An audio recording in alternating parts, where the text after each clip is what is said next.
You're listening to hashtag No Filter with Zack Peter. That's me, your naturally platinum blonde pop culture connoisseur.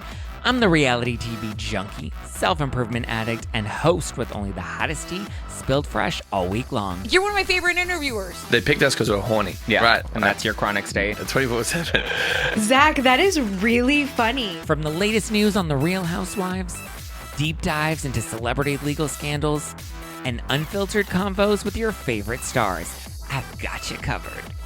And yes, I always keep receipts.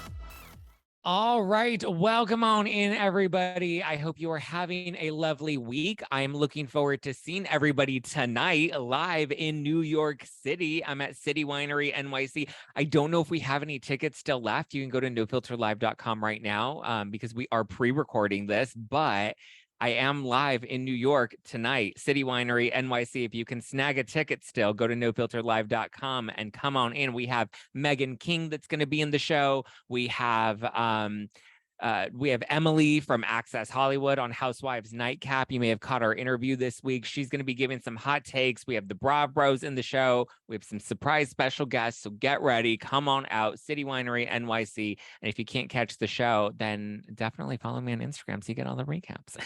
I'm excited because one of my very first No Filter live show, he was in it at the Bourbon Room last April. And now I get to chat with him again. Every time we collab, it's always a good time because he's always got such hot takes. And even though we fight over Erica Jane, I'm glad to have him back on the podcast, especially now that Erica's in her redemption season. Welcome back, host of So Bad It's Good with Ryan Bailey, the one and only Ryan Bailey. What up, Filterinos? By the way, just show up at the show tonight. Just show up, even if it's sold out. Just show up. Just force your way in. There's going to be huge surprises. It's going to be something you got to go there. Just show up outside. Just start chanting Zach's name. The last show that we did, though, that was with Sandoval and Schwartz and Sheena, Ariana. It was like a year anniversary of that a while back, and I saw pictures of it. I had forgotten. That was such a crazy night. First off, it was so like you and Adam, like that was such a well done show. I was shocked at how well that was put together. But then just thinking about everybody up on that stage, I mean, I was sitting in a booth with Ariana and Tom, and then I made up with Sheena that night and Brock and all of this stuff. And then I remember walking to another bar with Sandoval and Schwartz afterwards. And it was just so, and it was like that, Kyle Richards, that episode of like, we were all so happy that day. We were all so, because that was before the 10th season aired, and everybody was so full of hope and excitement and curiosity of what was to come. And it was also right before Coachella. Like that was like right before. And Raquel was supposed to come to the show that night. Their manager was like, hey, can you put Raquel on the list for tonight? And I was like, okay. I was like, I don't really care for the girl, but if she wants to come to the show, sure. And then I think she met up with them afterwards. Were you there when she met up with them? So I was there. She might have met up after I dipped out, to use a Sandoval phrase. I dipped out, dude. So she might have came afterwards. But I will say I went to Coachella then with them the next week, and we were talking about it that night. And I will say, like, when all of this even broke, I know we're all over Scandoval, even though it keeps going, is that when all of this broke initially, I was like, I would not have seen, I was around them and I would not have even thought that was going on at all. Like, in fact, like I was around Raquel. Raquel was, always been very nice, but like I was watching like Tom and Ariana make out at Coachella. I keep saying, like, I remember having that thought of, wow, they really are a magical couple. Like they were making out in a dance tent, and I was like, man, that's like, 9 years in and they're still this romantic with each other. And I remember feeling bad. Like I remember personalizing it like a narcissist, going, wow, like they really have something that it was mind-boggling to me. It really was. I mean, wait, so you went out with Jeff too, right? Jeff went out with them that night too, or did he meet up after? Jeff Epstein? Yeah. I'm trying to think. I mean, it's all now so long ago, but I mean, maybe Jeff was there. I just remember we all walked down to the well. So we were walking on Hollywood Boulevard, and then we took a right at some place, and then the well's at like Sunset right next to the Palladium. And I remember talking to Tom Schwartz about mushrooms. And we were talking about mushrooms, and it was like, but there wasn't anything on my radar except that it was like, that night was really fun. Coachella was really fun. I would never have predicted. In fact, when all of that broke, I thought there's no way this is true. I just thought it was another crazy rumor in the Bravo sphere, which we get all the time. Yeah. So what was it like? Because you loved Sandoval. I feel like that was your boy. Oh, when because I remember you even kind of tweeting, being like, "We need to wait and see." And I was like, "And Bailey, what are you doing?" I'm like, "Listen, listen, I always thought I was right all the time, and it turns out I was wrong. But I will say, I had such a man crush on Tom Sandoval, and people can laugh at me all they want. I've been made fun of so much, but I just always stick to the fact of, here's somebody that was doing something really weird with his life. Ariana was supporting him, and he seemed so positive and so full of energy, and it really inspired me because, like, listen, we're doing weird things with our lives. Podcasting didn't really exist until like, we're doing these weird things, and he I was learning this lesson of like, screw anybody hating on you. Just do what you love, do it with passion. And I know that still exists. Doing Raquel, yeah. Yeah, he was doing Raquel with an extreme passion. Like, I mean, really, he was lost in the sauce. Yeah, I mean, it's one of those, and I hate to, because this has nothing to do with me, but it is weird because I truly, which is so sad, having to keep saying this out loud, was that I really looked up to him, and I was like, this is kind of the perfect, it's the anti-Jax. It's I was like, here's a guy that's not out there creeping on girls. Here's a guy out there just like, he might be super into himself, but he's like, he champions other people. He paid for Rochella for his best bud, DJ James Kennedy. I just thought, what a cool guy. And then that's all. I'm not tethered to this earth anymore. It really ruined everything for me. Were you, well, because I remember when it first broke, and I remember texting Sheena and being like, there's no way this is real. And she's just like, it's TMZ. It's not reality blurb. And I was like, shut the fuck up. This is real. I was like, dead. I was like, dude, what? It was insane. Dude, I could not believe it. It is just weird, the stratosphere that they're in now, because I had Sheena on my podcast the Monday that she flew out to do Watch What Happens Live with Raquel. And then later that night was when the non-hit happened because she can't make a fist. Yeah. Like that like I released that episode that day that they were on Watch What Happens Live. And we had talked on Monday, and our conversation on the show was about how, like Raquel's like a little sister and all of this. And it just shows you how they really didn't believe this was true. And that's why it's so frustrating sometimes with Bravo audiences, even though I understand why, is that we thought, oh, this is so planned. This is so scripted. This is so fake. And I'm like, guys, at some point you have to accept elements are completely real of all of these shows. Yeah. So, I mean, it still like blows the whole Scandoval of it all, going back to just remembering that week in the news and as it was all breaking. I mean, and now Vanderpump is like really in their golden era and really just, having their moment. Are you excited for this new spinoff show that they're planning with Jax and Kristen? So I've argued with people in my audience, especially with this, because I would have said a year ago, I was not excited. I think it's a mistake. But now through this Scandoval, I'm learning to now say never. Yeah. Like, if it's good, then it'll be good. I mean, if it's good, we'll know immediately. And I think there's something so hysterical, because I watch these shows, not just for the seriousness of it, but there's this, it's high comedy for me. This works on such a meta level. And a lot of the Vanderpump Rules cast members and reality show people in general, there's such a hit, like the blindness that they have to their own lives. It's so hypocritical sometimes. And I want to see Jax on there complaining about how he's better than Sandoval, how he's not acknowledging any of his own past behavior. To me, that's hysterical. I would kind of want to see that. Wait, in the finale of this most recent season of Vanderpump, Sandoval talks about how he had a friend, how friends went from being good and close with him to then making memes about him, and he was surprised that they could make memes and not reach out to him. Was he referencing you?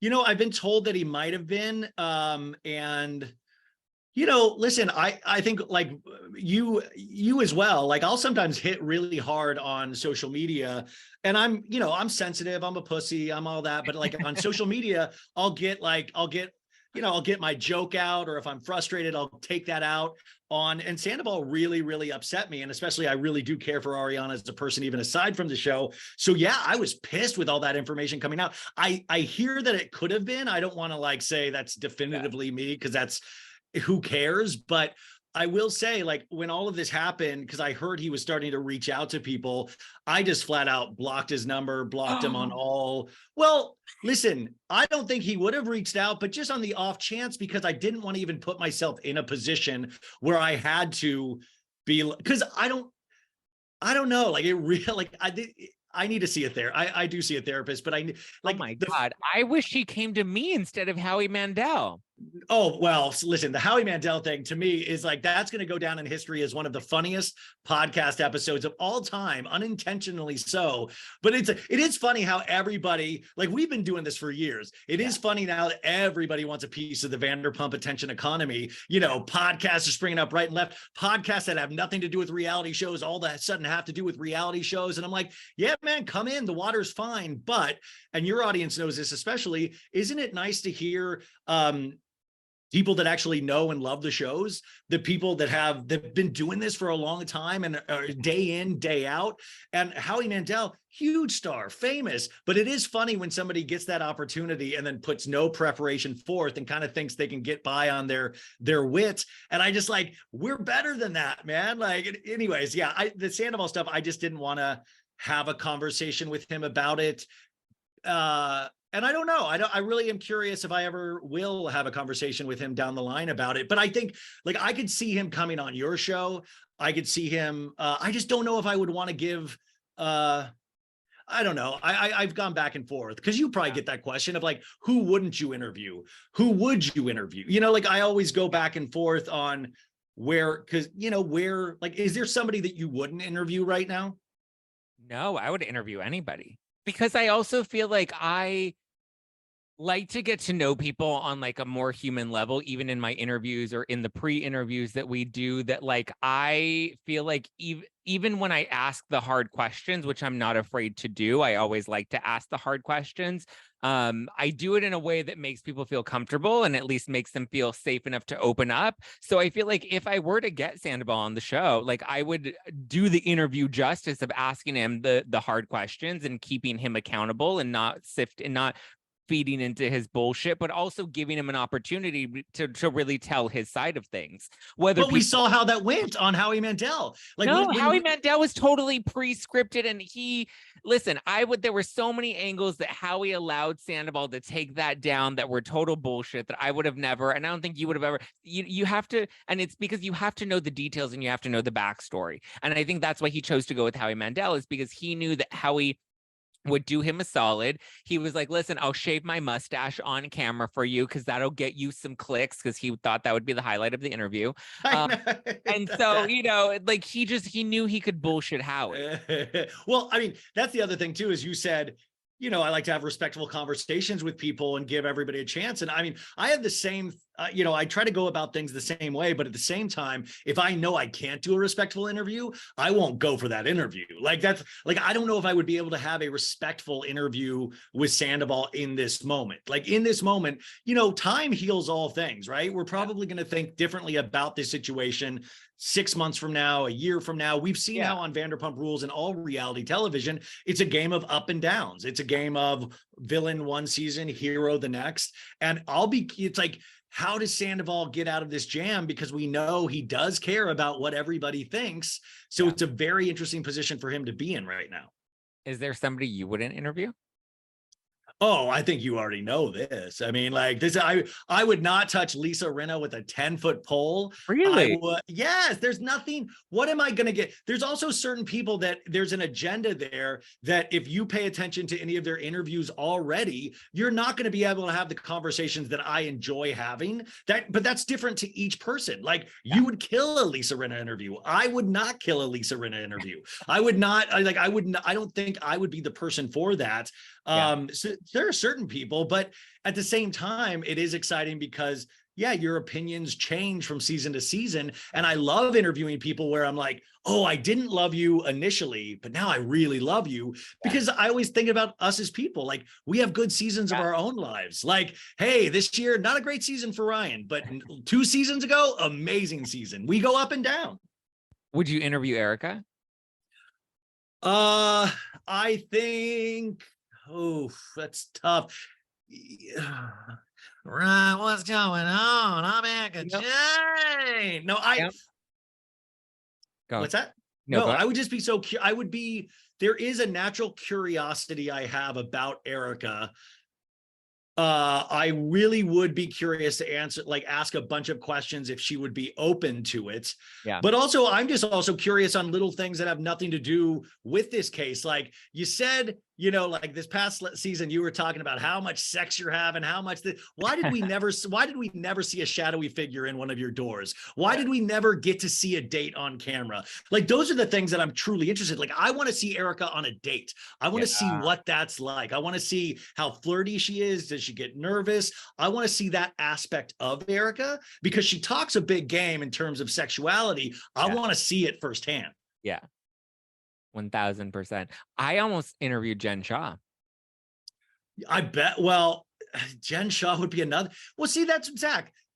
But going into these things, sometimes they're not going to tell you the truth. And that's why the interview didn't happen. I said I would only do it if I'm allowed to ask these questions, and these are the points that we have to touch on. Otherwise, I'm not doing the interview. It was supposed to be right before she was going to go to prison. Because I mean, listen, she's done other interviews and she lied through her teeth, and I wasn't going to give her a softball interview. I was like, this is what we're going to talk about if she's going to come on this show, because at that point, I think she wanted to rehab her image, and the only way to do that was to sit down with somebody that would have asked those hard questions. Because I'm like, if she wants to rehab her image, she needs to have a real sit down conversation. At this point, she has nothing to lose. She's going to prison tomorrow. Like, Well, I mean, it is fascinating though, because these housewives never stop being housewives. Even in prison, these updates we get about Jen of like, Jen's lost 45 pounds. She's teaching women how to read. She's started a scholarship program for the little Jens. Like there's all of these things. I'm just like, girl, you've been in there 3 months. Chill out. Like give yourself time to heal. But you can tell they're already working on, their comeback. And it's like, let yourself. Like I sometimes wonder if these people are actually healing or if they're already just trying to plot their return. It's like the eternal political campaign. It's like, stop campaigning sometimes. I think sometimes the audience would find it refreshing if we truly felt, oh my God, this is a very, like, those real moments we see on reality television where we're like, whoa, that rings so true. Even like the Scandoval episode, we were like, damn, that's real anger. If we saw that from Jen, I think sometimes we would kind of reconsider or even start to think, well, certain people can get themselves in really bad situations. And once that starts, it probably rolls like a snowball. But it takes honesty. Yeah, it does. Oh man, Jen Shah. Yeah, I think she needs to take a beat, like, have her moment with Elizabeth Holmes, let them build that relationship. That way when they come out, they can give us their new business opportunity. I'm sure you covered this, but that the thing that her publicist or whoever said she's working on the Real Housewives of the prison. And I was like, I was like, is Elizabeth Holmes going to audition to be in that show? The Elizabeth Holmes of it all, because Jen Shah I bet Jen Shah like immediately targeted Elizabeth Holmes as a friend. Like, what up, girl? Like, and acted like she didn't know who she was. Like Jen Shah, I believe, is smart enough where I bet she has completely ensconced herself in Elizabeth Holmes' life at this point. Oh, yeah. Completely. And Elizabeth Holmes, I think, knows, like, Jen, by the time she came in, Jen was already running the block. That she's like, I'm sticking with Jenny from the cell block over here. They're allies. I mean, I thought it was. I for a second thought, is there a world in which we live in that they would keep Jen Shah this season and do the first talking head through the prison glass? Like, would you be like, wouldn't that be amazing if like shooting Jen Shah through prison glass and her being like, Heather wore a shitty outfit to come visit me, you know, like just like being able to keep her in the cast through prison phone calls. Oh my God. I couldn't even imagine. She's so well. Now we have what Queen of the South.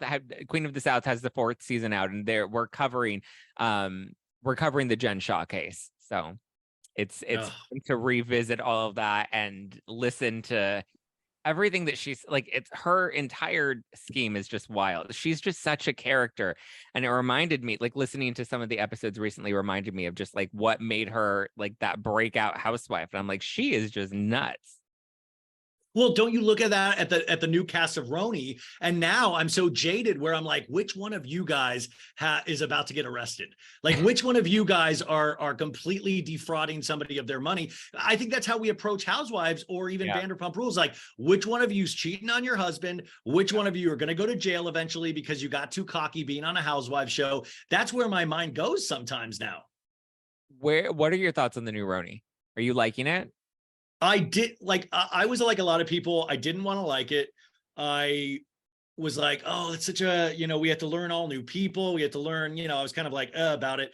And then I watched it and I liked it. And I watched last night and I liked it too. And there's like 0 stakes, but it is kind of nice. I was really trying to think about this overnight. And I was like, why do I like this? But I'm annoyed when other shows just kind of sit around and talk. And I think my answer this week was, well, I'm still getting to know these ladies. So any information I'm getting is new information. So, oh, Jessel hasn't slept with her husband in 2 years. Well, that's interesting. I got to hear how Jenna Lyons was forced to come out by the New York Post. Well, that's interesting. I'm kind of entertained learning about these women. Now, by the 6th episode, I could completely change my mind. But right now I'm like, it's kind of interesting to see Sai pack 30 overnight bags of outfits for a 3-day weekend. Like these little things that we're used to seeing in other Housewives shows, it kind of takes on a new life and it breathes kind of fresh air into the whole genre for me. So I gotta say, I really like it, but I also understand that it's not the best thing since sliced bread, but it's really good so far, in my opinion.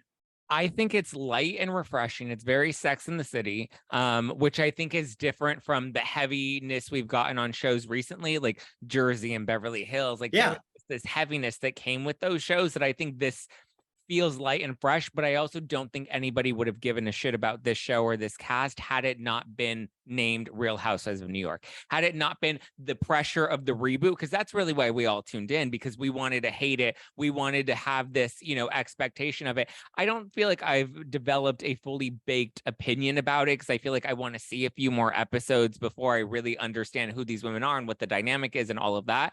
But from what I've seen so far, it's light, it's refreshing, it's Sex in the City, which is having its, you know, their reboot moment right now too, that I think it is fun. Well, yeah, it's fun. And you said it exactly, of there's not this darkness, but also what's interesting about that is the darkness happens on all of these other shows because these shows have been on multiple seasons. We formed the audience, because reality shows, you know, what's so awesome about reality TV that's other things don't have is that it also depends on the audience. The other part of these shows, the only way they work is because of us. It's different than movies and scripted television, is that they need us. They need us to be tweeting. They need us to be making memes. They need us to tell people about this. It's water cooler stuff. It's like what TV shows used to be in the 90s in terms of like water cooler, talking about that episode of Friends or ER or whatever. That's reality shows now. And we don't have this dark history with these New York ladies yet that we had with the old RHONY cast, that we have with Jersey, that we have with Vanderpump Rules. So we're able to kind of approach it of like, okay, it's like that first season of Real Housewives of Salt Lake City. When that premiered over the pandemic, I was immediately enamored with it because it was new. It did not have the baggage of all of this other shit. And I appreciate that, but you're right. By the 6th episode, we might be in the weeds and it might be the most boring thing that you've ever watched in the whole wide world. But at the same time, I've been arguing lately to be like, why don't we try to just give things a chance before we completely crap on it? Because I've done that. And why don't we just do that? There's plenty of things to crap on. Let's do this until it's like, unarguably bad and see where it goes, because we want Bravo to thrive. No, yeah, we do. We do. But I also, yeah. Zach, you sound like you're on the fence. You're like, we do. We kind of do. What would you go to if Bravo ceased to exist? I mean, still like Hulu, Netflix, like the streamers. I think the streamers are competing. I mean, like I don't really watch MTV anymore. I don't watch E anymore. I mean, Bravo really is the only network I watch outside of the streaming services. Yeah. I mean, that's like I go to Hulu for Kardashians. I go to Netflix for whatever. Are you liking Kardashians this season? I am, but I know I'm in the minority, but I think I watch it in a different way than everybody else, because I think it's one of the funniest meta shows out there. And it shows you no matter how many billions of dollars you have, you're still going to get in petty, stupid squabbles about Andrea Bocelli at your Italy wedding. And I think to me, that is one of the most ridiculous.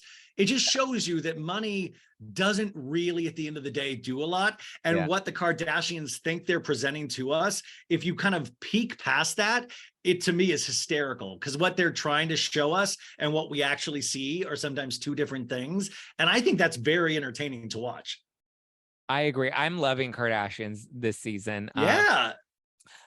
I will. I don't want to give any spoilers away, but the finale's this week. I know. I'm so bummed. I know, but the last week's episode was really good when you see and she's going through the storage unit, and I just you can also just like feel like the end, like she's literally going through the past several years of that whole chapter of her life in these storage units, and I'm just I want an Ocean's 11 movie where we break into Kim Kardashian's storage facilities, because she has saved every piece of all of her memorabilia, everything are in those storage facilities. So much so that I get nervous, because she's mentioned those storage facilities so many times. I get really nervous. I'm sure it's highly secure, but I'm like, when you can tell she loves it so much. And I always just get worried, because I'm like, don't show people it's that valuable. Like if it, like I get worried, and you always you just never know. And I have a feeling Kim loves that stuff so much that I always get scared it will be taken away from her at some point, just to life gives us these tests. I know that's a really dark thought, but I was thinking that this week. I was like, oh, you're showing us this again. It just shows us everything that you have. Yeah. I mean, she even had who's what was it, Audrey Hepburn? Whose contract did she have? Was it Elizabeth Taylor or Taylor? That's right. Yeah. Elizabeth Taylor, her first contract. I was like, how do you even have that? Why do you even have that? But what I loved, it wasn't even in a frame. It was in a box. It was just a box of papers. Yeah. She was like, oh, look at this. This is Elizabeth Taylor's first contract. And I'm like, you're just keeping that in a box in your storage facility? Like, imagine, what is that? What is that reality show where they go through storage wars? Storage wars at Kim Kardashian's place.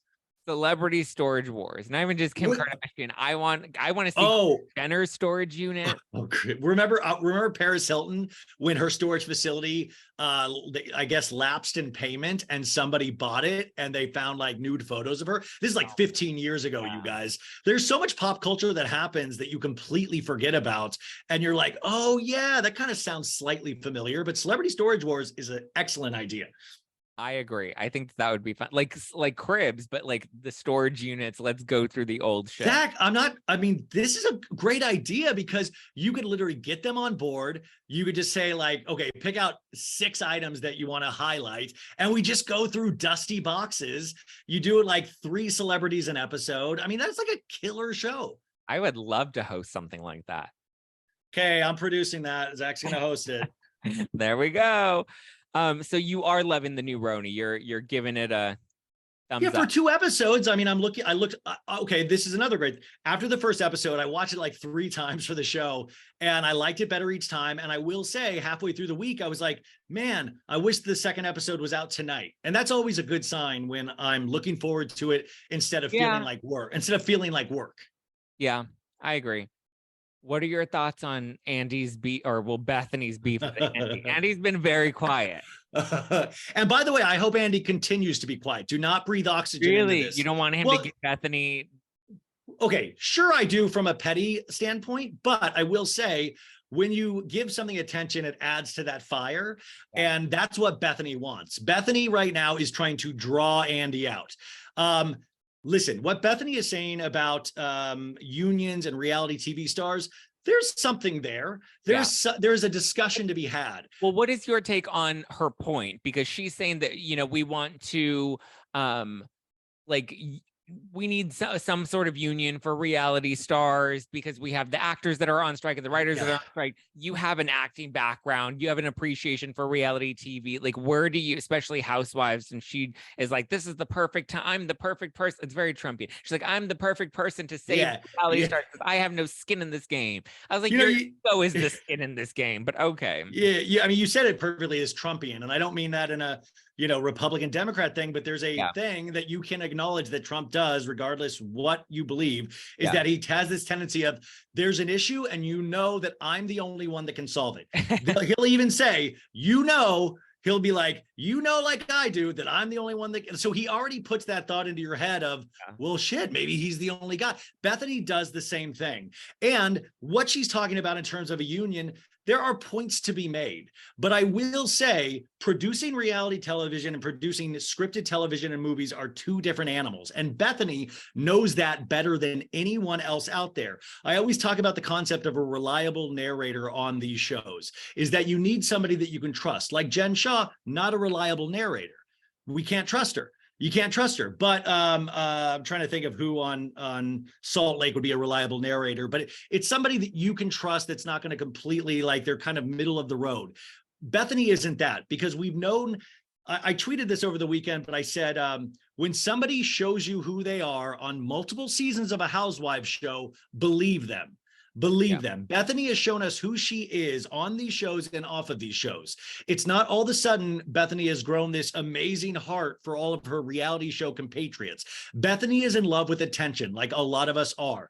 Bethenny, for some reason, like a lot of us, has this huge hole in herself that needs to be filled, and nothing she does will ever fill that hole. So she will always find something, some hot button issue to attach herself to. Now, I will say Bethenny, one of her biggest fans when she first was on reality television, loved her spinoffs, and I think what she does in terms of her charity work is bar none. I remember just being blown away with her chartering those planes, going over and helping like places that got hit by natural disasters. Just amazing. But I've also, if you're a student of reality and Bethenny, you know all of the things that she's attached to herself to that has not gone anywhere. She's had multiple. She had a talk show that failed. She had an HBO reality show for Mark Burnett that failed. She's had things that she's tried to produce in reality television that have failed. She also, if she was so concerned about reality TV show pay, when she decided to sign up for her second run on RHONY, I think that would have been a perfect time to start this conversation. She chooses now of all times. My issue with Bethenny is that I've seen her shit on Housewives so much. Pick a lane. Do you love it and are proud of what you built, or do you hate it? It seems like she loves it when it's popular, and when it's not, she likes to make fun of it. And the other thing about Andy is, like, we came up together. You didn't come up with Andy. You know, like you were doing your own thing. And also this whole, like, she is a self-made woman to a degree, but she was also a highly privileged woman at that point. Like, just period. That's the way it worked. But I'm still, like, I was blown away because she truly is one of the only housewives that made herself into a multi-millionaire.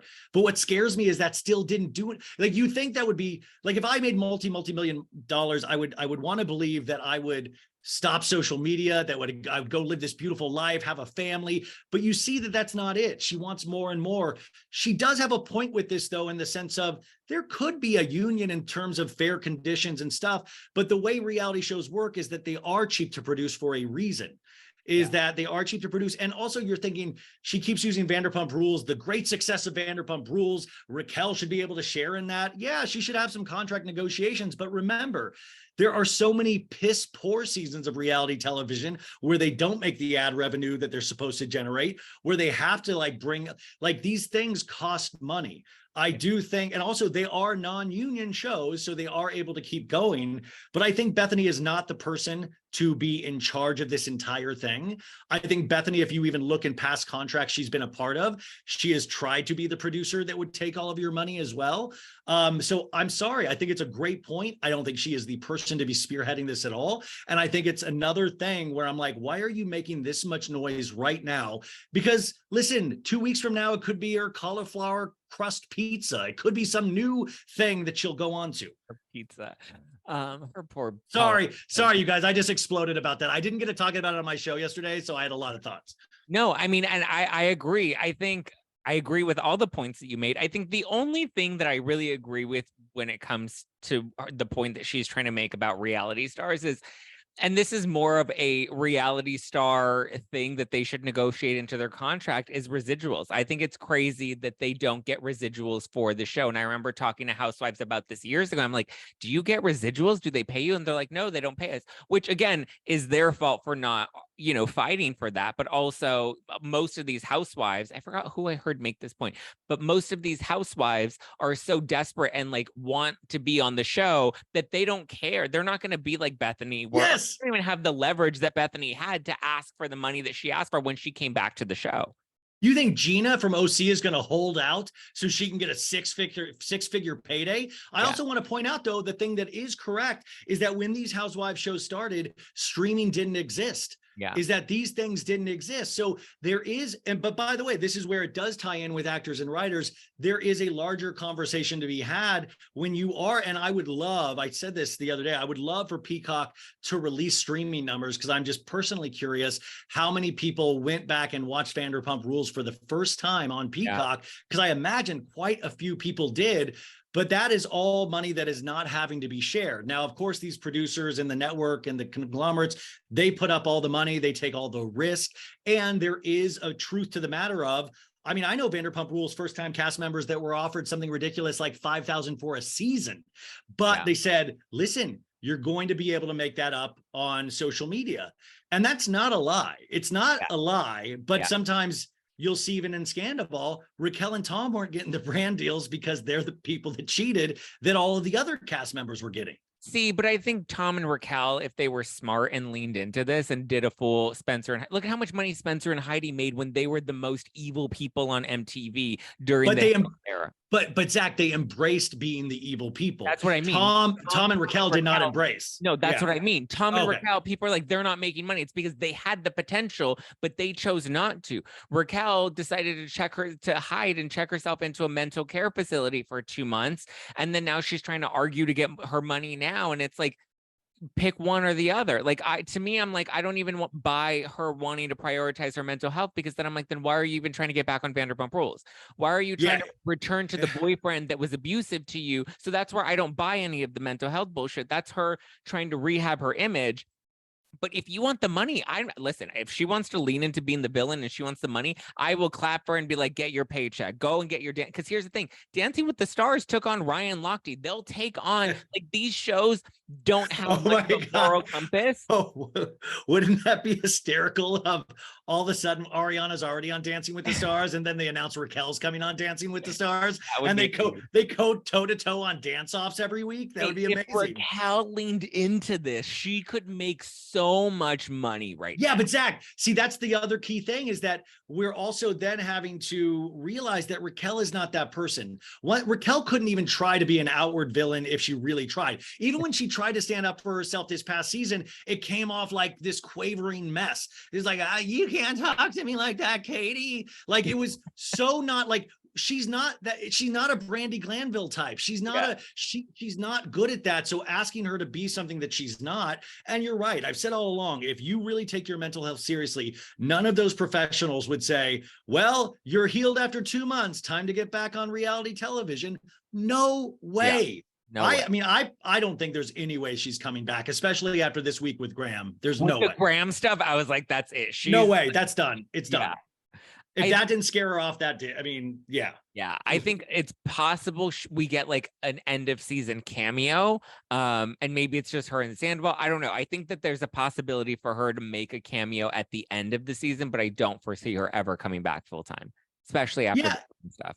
And by the way, if she doesn't, and it's for those mental health reasons, I completely respect that. Like, honestly, like I'm not going to take away that I'm sure this was so insane for her to deal with, a situation that she created. But a lot of people, when they create that situation, they don't have to also be on reality television. So it's one of those interesting things to see play out. But I also think I never needed to see Raquel again on this show, because my prediction is that you're going to see so much infighting with these people, because my prediction is they're not used to this level of success. And I think they're going to start turning on each other at some point, because you got that brand deal and I didn't, or I think we're going to potentially see the trappings of fame on this season in some ways. I agree. Because I mean, even Sheena was just on her podcast and she was talking about, or actually better than Sheena's podcast, I want to know what you think about Stassi's podcast, because she just had Lala on, and they were talking about how they've been cheated on in the past and they don't understand how they were beaten up for being cheated on before. But yeah, Ariana's getting all these big brand deals. Zach, this is exactly my point. So Lala was on Stassi's podcast, and I heard some of it this weekend, and I was so dismayed to hear that conversation in particular, because this is where they make these mistakes, or this is what you're going to see, is that all of a sudden, instead of continuing putting the heat on these people that cheat, we're now going, well, I got cheated on. Why didn't I get all this praise? I mean, come on. Stassi and Lala are smart enough women to realize exactly why. Because we never believed that Randall was a good guy to begin with. We never, like when Jax cheated on Stassi, that was the first season of the show. Are you kidding me? You were all young. It's a different thing entirely. For women to compare themselves to each other, you can swap stories about how men are completely horrible and lie and all of these things, which are very true. But when you start going, if you start then looking down on a woman that got cheated on because they got more attention than you did, it's like, Lala, like, I don't know when you're going to accept that none of us liked Randall. The only reason we started to like Randall is because you swore up and down how amazing he was. You said how amazing, but it's just apples and oranges. And I hated that conversation so much, because that's where I'm like, that's the cracks starting to show. That's these cracks going, like, eventually it's like, how dare you, Ariana? How dare you? And it's like, that should not be the conversation yet. I think the audience, I think the cast are all going to turn on Ariana. Ariana's going to get the other shoe's going to drop for her. I already see it coming. I see it in comments sometimes on posts I make, and it's like, okay, it's like somebody said the other day of like, oh, we all get cheated on, move on. And I'm like, wait a sec. So she shouldn't take brand deals offered to her because you also got cheated on and didn't get brand deals? Like, to me, it's such a weird argument, because I think any of us would take these opportunities. And since Ariana is thriving, she seems to genuinely do, like, these brand deals, she's pretty good at them. It's funny. Yeah, like sometimes it's annoying to like see anybody doing multiple things. But my God, if this is the silver lining on the shittiest rainbow you've ever seen, then so be it. Like, it'll all shake out in the wash. Yeah, Ariana is the moment. She won't be the moment forever, but she is the moment. And brands going to be a part of the moment. So they're going to pick her to be the face of their brand. And why should she turn, if the money is coming in her direction, why should she turn that down? Don't feel bad for Raquel. Raquel should be putting her ass out there, getting her endorsement deals, because there are just as many brands with just as big of budgets that will put their name behind Raquel, because they know it's going to get numbers on their company. We are such a fickle, weird audience. Like, we love bad boys, we love like villains, but at the same time, if you take too many brands, like, is Ariana supposed to be Gandhi? Like, I honestly sometimes don't understand. Like, is she Mother Teresa all of a sudden? Is she not supposed to make any money off of this? That's the name of the game. You think Lala is going to turn to, and by the way, all of those other women, it's like, even in that conversation, I'm like, well, Lala, like, I mean, those Send It to Daryl shirts, she admitted that put her down payment on her Palm Springs house. Lala, so many more people tuned into her podcast because of this. The Vanderpump economy is thriving. You might not be the head of it right now, but eventually someday you might be. I would say of all of the Vanderpump girls, I mean, Stassi and Lala probably are the most successful and have the most money that they've been able to make, capitalizing off of the Vanderpump name. Maybe not in this moment because of Scandoval, they're all making money, and Ariana's probably making the most money of all of them. But I would say Stassi, I mean, listen, Stassi just got canceled 2 years later, wrote a book, did a tour, sold out. Stassi's thriving. She's fine. She's not even on television, and she's fine. Lala too. She's doing her beauty line, her baby line, her merch line. Like she's her podcast. She is doing so fine. But isn't that like it? It's like Kardashians though, right? It's like they always want something that they don't have. They always like, like sometimes they have this inability to look, and they're competitors. Lala and Stassi, especially, those are two competitors, not with each other, but just in life. They're very strong women, which I respect. But like for me, like my OG is Sheena. Like I want to make sure Sheena's thriving, because Sheena, like I like Sheena's the OG. Like Shenanigans was a podcast before any of their podcast. I mean, Stassi, but like before Lala's, like I want Sheena to thrive. I want all of them in some facet to thrive. But when you start pointing fingers, that's what I'm telling you. That's what I predict that these seasons are going to turn into, which is kind of going to be weirdly fascinating.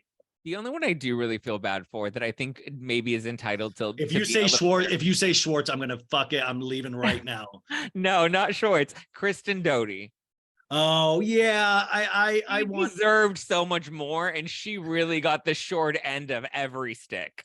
Yeah, I mean, I'm sure you've she has a podcast right now where they're recapping old Vanderpump episodes with her dude, and I've gotten to know her a bit recently, and I hope Vanderpump Valley succeeds, because I think she went off. I think she learned some really hard lessons.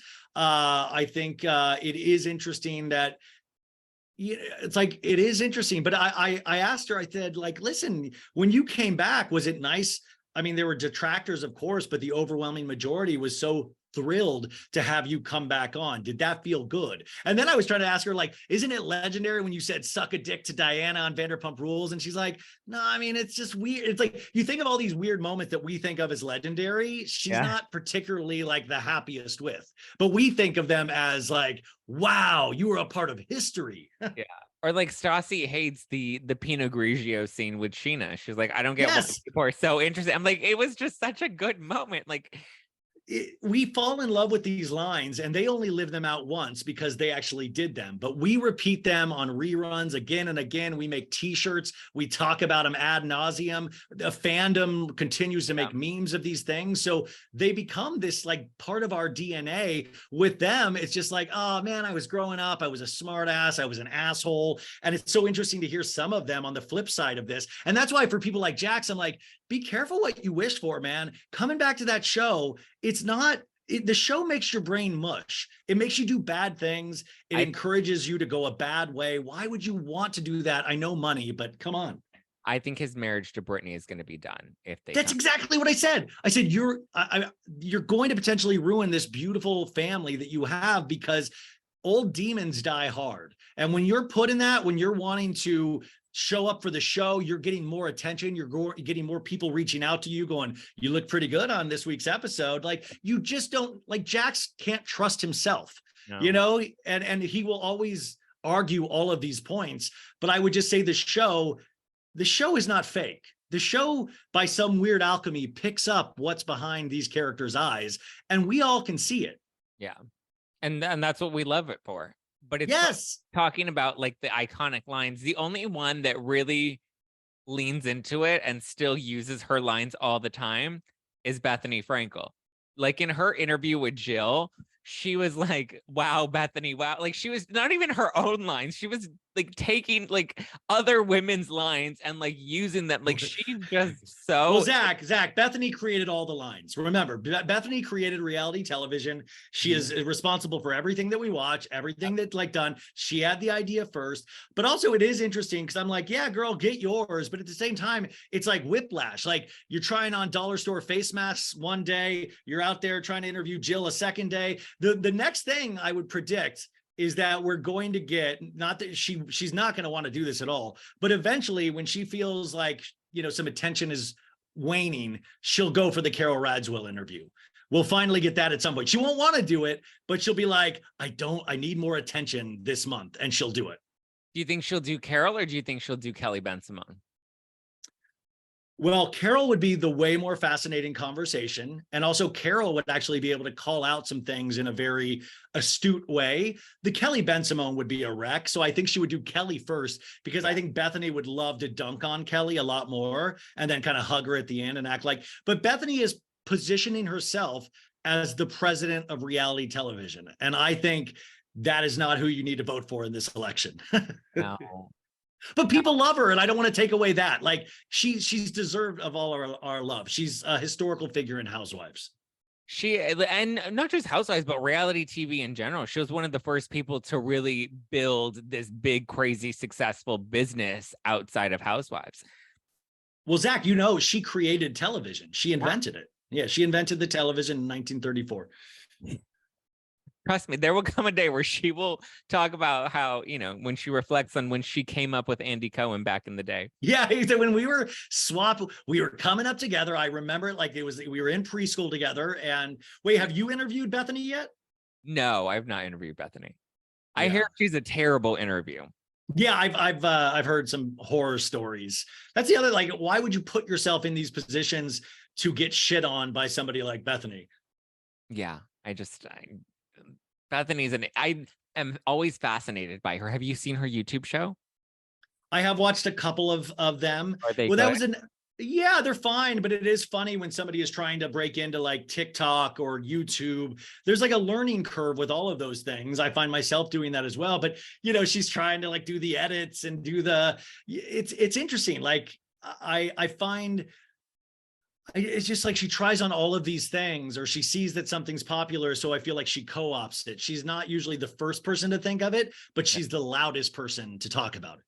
Because she doesn't shut up, and she talks about how great she is at it. She's like, my podcast is #1, and I have 4 podcasts. 4 of my podcast. Listen, I will say that as a podcaster, her strategy is smart in the sense that she has 4 different separate feeds. It's essentially the same fucking shit, or she sits down for 1 hour and clips it out into 10 minutes each and then uploads. Oh, does she? Yeah, she has rewives and just. Oh, like, see, I don't. Her Jill interview was like, they maybe filmed that for like an hour and a half, maybe 2 hours. And then it's segments that she then spreads onto all her different podcasts. Oh, I didn't know that's how she did it. That is that's a great way. I just couldn't do that even if it was completely smart. Like I want to give everybody everything as much as I can all the time. And I just don't think of it from a business standpoint. And that, by the way, that's hurt me a lot of times, but the same, you know, like it is, you know, first and foremost, she is very business minded. I will completely give her that. Yeah. I just sometimes, it just takes up all the oxygen in the room. And you know, I was hoping that she would eventually, or I thought she'd come back to Housewives at some point, and now I feel like she's put that nail in the coffin. That's done, you know? Bethenny and Nene will never be invited back to Housewives ever after all this. But also at a certain point, it's like, can you blame them? If you do stupid shit and say stupid shit, things are going to happen. It's like Sandoval. If you cheat on somebody in that big of a way, you're going to have a reaction. There are consequences to our actions. Like we think Nene is legendary. I mean, Mount Rushmore legendary. She will exist in meme format and reruns for the rest of our days. And it's sad because sometimes when you do say something so hard, there's just not a lot. You can't come back from that sometimes. Yeah. And the audience can see through when it's genuine and when it's ego. And I think a lot of housewives move to this place where they operate out of ego and they feel like, but I mean, like, I get it at the same time too, to the point of like residuals of like you said, but Nene's forever going to be, you know, memeable, and like her image is forever going to be iconic in that sense. And Bravo's always going to end up with the bottom line penny from that she will never see. But it's like, you also have to look at the opportunity and the advantage of that, of being like, okay, well, then that still makes me relevant. And as long as I can stay relevant, I can make money somewhere else doing something else in a way that continues to capitalize off of that in a different way. Yeah, I mean, I think also Bethenny is accepted. You know, like I said, I never could do this, but she's accepted also that even being disliked is still attention. Yeah. And that still makes money. And I think she is fully leaned into that as well. So it's very pro wrestler in a sense of, listen, you're going to love me, you're going to hate me, but you're going to be talking about me like we're doing right now. And I just think for me, I don't want to be talked about in complete, like you might disagree with me, you might say some negative things, but I don't want just a whole hour of like, I mean, I don't think I have the stomach for that. And Bethenny, I think that is what takes a good business person as well, is that she truly doesn't care. Like at the end of the day, you guys, she's not one of those people that I love my fans. Like she might say that, but it's not that. Like I'm telling you, go approach Bethenny someplace publicly and see how she reacts to you. I will say, I do get my fair share of heat, and I feel like at some point you just become so desensitized to it that you kind of just lean into it. Yeah, I've heard bad things, but I'm talking about in terms of like really like being so wrong about something and not being able to listen to any other side. And I think she is kind of that, like, I know the only way. Very Trumpian, like you said. Yeah. Listen, and it's working for her. She's got 4 top podcasts in the charts right now, and she's #1 on TikTok, and she's #1 on YouTube. But she's worth $80 million. Why do you need any of that stuff? Why is it worth it? You have a beautiful daughter, a beautiful life. That's what I'm saying. But you still, that's the part in me of that. It's like that eternal thirst is something that is to be studied, because I'm just, it really, because I'm like, wow, this is just so wild. Like her mind must be just this whirling dervish of never being able to sit still, of, what drives her is something that I would be fascinated to ask her, is like, what truly drives you? I think just the thrill of the game. I mean, yeah. if I got 80 million tomorrow, I would use that to invest more into the podcast and to invest more into the overexposing myself. So you're gonna do the avatar of podcasting. I'm gonna create technology that. No, I listen, and you are great at that. I'm not good at that kind of stuff. It's something that I need to learn to get better about, and I admire that about you. But with Bethenny, I feel like it's a whole different thing, because sometimes I don't even think she bothers to get good at these things. No, she just does them. She does them just to do that. And it's very, like, it's also very reckless at the same time. And like even when she started her podcast, she's like, I don't know how to do a podcast. And I've never listened to a podcast before, but here I am, I'm #1 on the podcast charts. And it's like, I agree with you. And she does have this like bottomless pit. And I think that's why, she's continued to drive all of her success, like all of her shows. I think a lot of, like, even her HBO show, I think had a lot of potential, but her ego blinded her from being able to work, with HBO in a productive way to like make it successful. Yeah. And also, like, there are tricks with podcasting. Like, if we want #1 podcast, I know exactly who to reach out to. I would never do it, but those things that will immediately get you, like, it's like tricks that you use. And I'm still of that kind of thing. Well, good old fashioned hard work can get you there too, of like just really putting all of your heart into something, showing people that you do care and that you do love these shows. That can get you. It's going to take longer. It's going to take a lot longer, but it's going to get you there. I agree. Yeah. Which, by the way, come out to Zack's show tonight.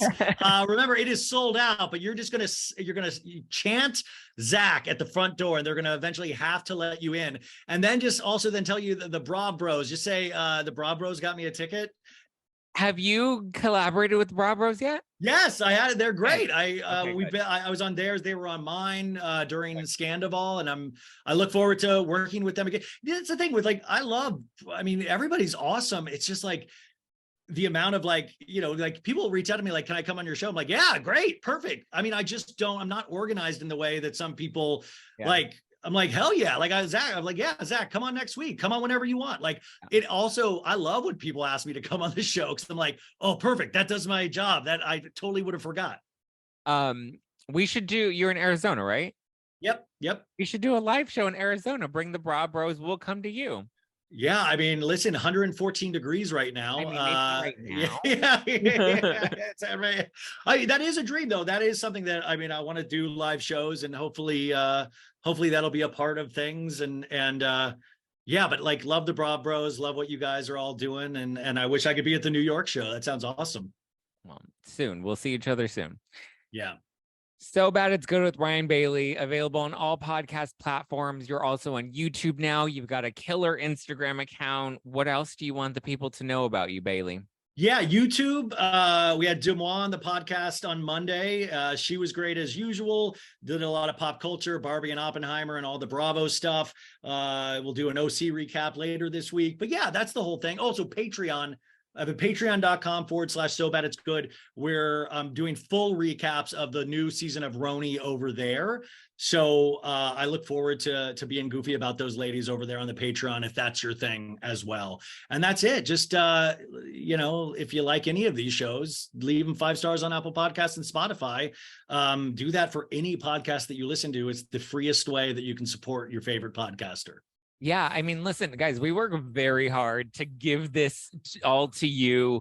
And I think you're the same way. Like, I don't like charging for content. I even have like, I hate it. I have like memberships and subscriptions, but I'm just like, but I would just rather give it away all free on the main podcast. So we do work really hard. So my point is, the reviews, the subscribing on YouTube, the commenting on YouTube, the liking, all of those things really do help us, and they really do matter and support the show, and they're free. So it's an easy way to show your love to content creators, because we all work very, very hard, even the ones that don't like me. You can support them too. All right, guys. I love you. I appreciate you. Give me a follow at Just Plain Zack. Follow the podcast at No Filter with Zack. And I will see you live tonight in New York City Winery. Got the Bra Bros. Got Megan King. I'm excited to pick her brain. All right, guys. Love you. Appreciate you. And I will talk to you later. Bye.